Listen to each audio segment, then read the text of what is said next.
Would I be bored if I stuck it in a property and left it there for 10 years? Yeah, I would. That you can come to these events, be inspired, learn something new, and then implement it. So everything we make from assisted sales and property sourcing is just our play money for doing those investments. Hey everyone, welcome back to my channel. So I welcome Mr. Stapleton for the second time in the hot seat. Yeah, going to be a regular thing, I think. Welcome back. Yeah, we thought the reason we're doing this is because you get to know us a little bit more. It's less formal, and then what we can do is we can talk about things that actually we're interested in and what's going on in our lives. And what we're going to kick it off with is the very successful launch of our first peak performance event, which happened last Thursday. 19th of May, went extremely well. How did you find it? Still getting over it. I think we're still catching up, aren't we, on inboxes and people's messages and reposts and questions about when the next one is, who's going to be on it, how can I book? So I think you agree. Like I text you, I was walking home at 12:30, 1:15 in the morning, and it just all kind of seemed a little bit surreal. Like, did that just happen? Yeah, it was such a good evening, and let's actually start with why did we start the event again? I know we covered this off in the other podcast, but we started it because I think what you get from running a podcast is you get a good insight to. There's so much learning, and I think when you just learn all the time, you just want to do more, don't you? You can't help but want to get the bug. You get the bug, and you want to better yourself. So we started peak performance events. It went incredible. The guest speakers were fantastic. The attendees, everyone who was involved behind the scenes just made it run so smoothly. And just to throw it out there, we're looking at about the 28th of July for our next event, aren't we? And we're looking just to top it, really, aren't we? I think we're always going to look to do one better. I think you look back and you think, it's like with the podcast, we always think, what can we change? What tweaks can we make to make the next one just that little bit better, that more enjoyable, that little bit different?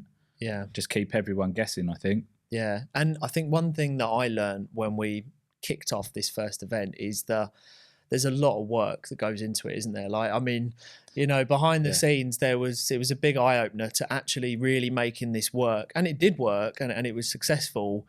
Is that a lot of effort, time, resources was put into it. But I think it comes back to that whole.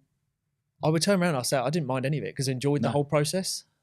It was good, wasn't it? I mean, like you wouldn't mind turning up 5 minutes before the event anyway when it was all done. But quite literally. But it was the whole process when you saw the end result just completely made it worth it. And I think people didn't want to leave even after an hour after the event had finished. We were disassembling the stage and carrying it around, the people still networking, and nobody wanted to leave.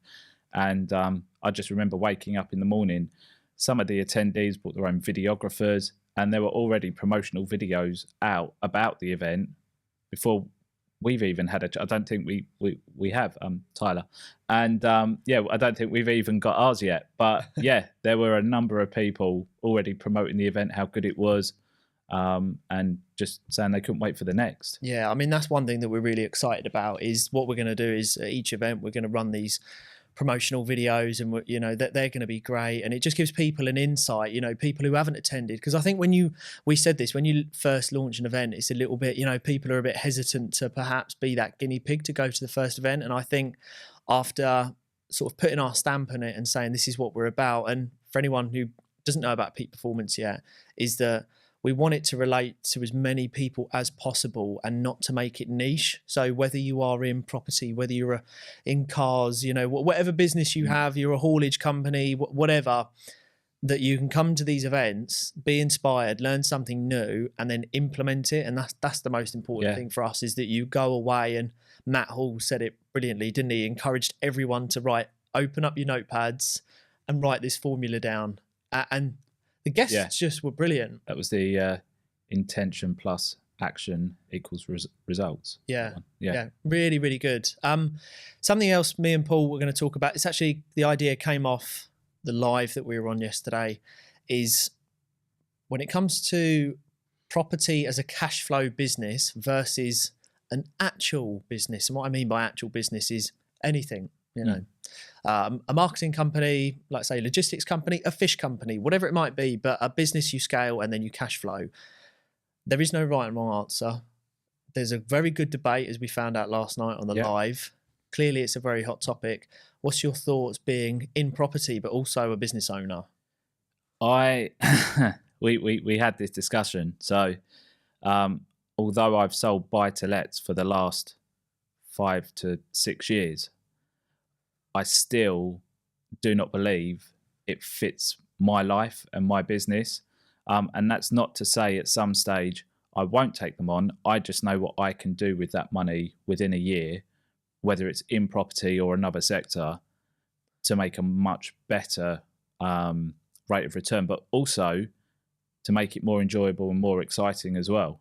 And I actually had this conversation with someone the other day that they said, what would you do if you had £30,000 and you were just starting out in property? And they were talking about buying £100,000 house with sort of 25% down, £5,000 to obviously spend on the rest of the purchasing cost. And I think they were going to net something like 250 quid a month out of it. And I said, if you had 30 grand, would that be a sensible annual wage for you?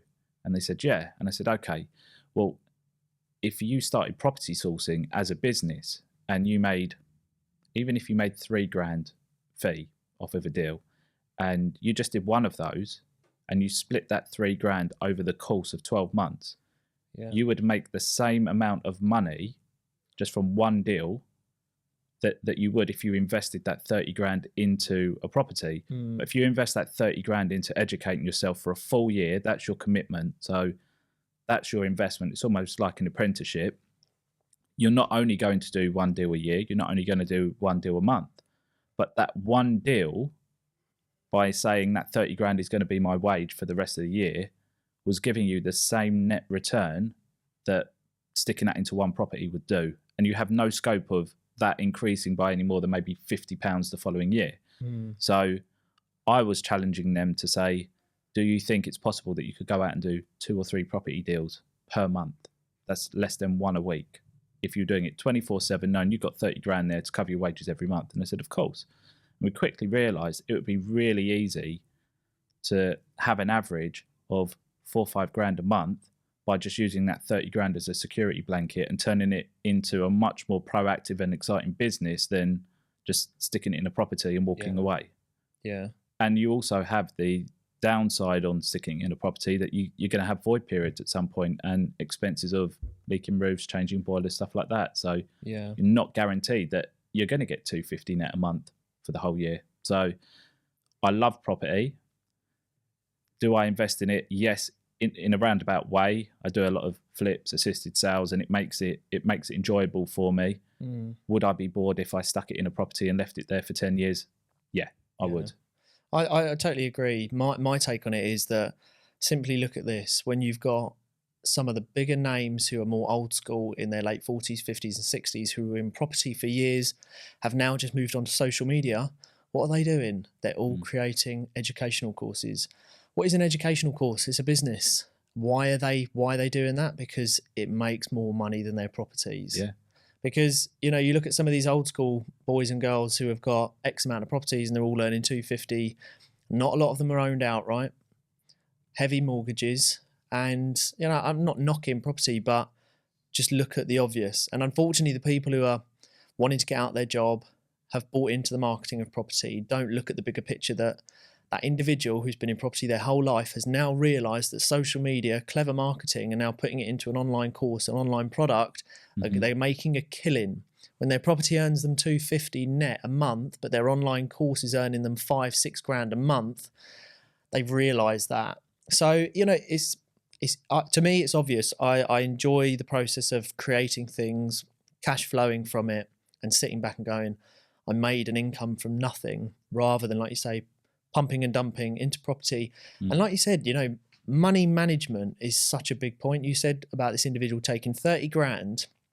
Do they dump that into property as a deposit? They're not even owning it outright.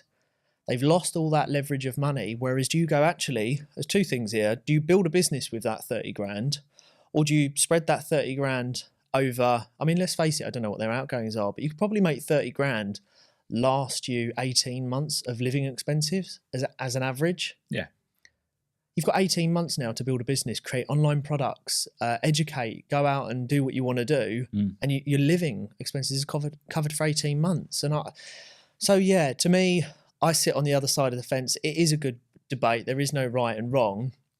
What would be your top 3 tips as a business owner to someone watching this thinking, that's what I want, a business that cash flows well? I think to have multiple facets to the business as well. Don't be reliant on just one income stream from that business. So currently, obviously, we've got the property sourcing business, which is great. We have an assisted sales business. We're just building a rent-to-rent portfolio for just passive income every month to replace the overheads and the wage bills of the business. So everything we make from assisted sales and property sourcing is just our play money for doing those investments. But then branching out into, we're doing the podcast, we're doing the events, just having it so I'm not exposed to just one area, that if that market did bottom out, like if the base rate went up to 3-4% and interest rates on mortgages went up to double digits, do I think I'd be selling as many properties right now to the buyers that I sell to? Probably not, because they all leverage everything. If you've got cash buyers, yes, they're going to be in a great position. So would my property company struggle? It would probably struggle. But the great thing is I have other facets of the business that will support me and my business through that hard time. And it won't last forever. Obviously, it's peaks and troughs in the market. But I think make sure that you're not exposed to one investor that you're working with, or one source of property, or one supplier, whatever it might be, because relationships can turn at any point. And when they do, and you're left exposed, it's a very, very vulnerable position to be in. Yeah, I totally agree. Multiple streams of income, and there are really smart ways that you can start. I mean, we're talking about a lot of digital products at the moment, and that's the thing. I think it starts with information, knowledge, putting that into a smart plan where people can learn from it, and if you have something there, then create a product from it. And yeah, multiple streams of income. We can finish on that saying of, you don't know who's been swimming naked until the tide goes out, and I think that's totally true. Is that a lot of people do focus on one area, and when it goes wrong, they're a little bit like, I don't know what to do. So some good little tips there. I think we're just going to finish on 28th of July is the new date that we're aiming for our next peak performance event. If you did want to get involved, leave a comment below or connect with us both on Instagram, and hopefully we will see you at the next event. Paul, it's been a pleasure. We'll do it again soon, mate. Wicked. And forward to it. Yeah, we'll see you all very soon.